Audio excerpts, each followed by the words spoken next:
Hello दोस्तों, ऐसा space mission जो फेल हो गया था, जिसके बारे में कोई बात ही नहीं करना चाहता। और ये बात है 22 जुलाई 2019 की और आज है 5 नवंबर 2023। ऑलमोस्ट इस मिशन को फेल हुए 4 साल होने जा रहे हैं। और मैं ये क्यों कह रहा हूँ कि इस मिशन के बारे में कोई बात ही नहीं करना चाहता, क्योंकि खुद इसरो के चेयरमैन डॉक्टर के सिवन ने इस मिशन के फेल होने की सटीक वजह नहीं बताई थी।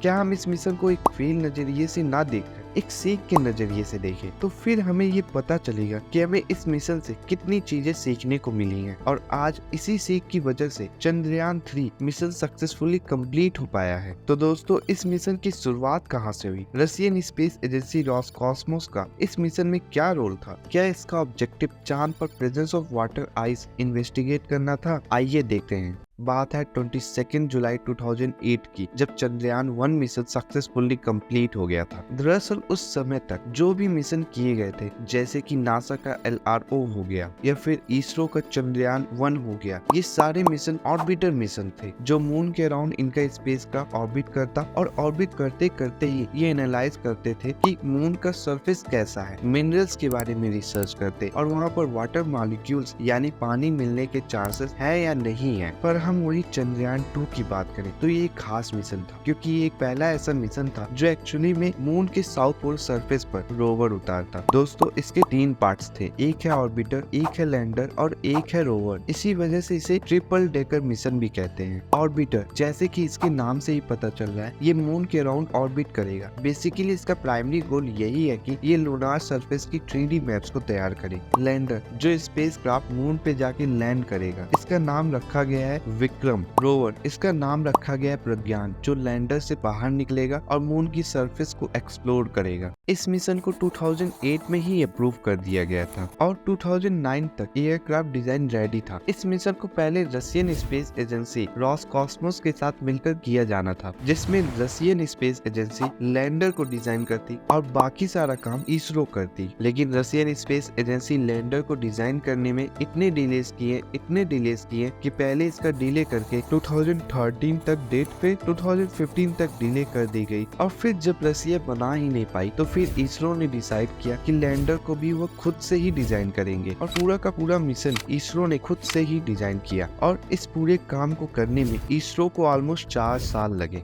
22 जुलाई 2019 श्री हरिकोटा के सतीश धवन स्पेस सेंटर से ये चांद पर जाने के लिए उड़ान भर देता है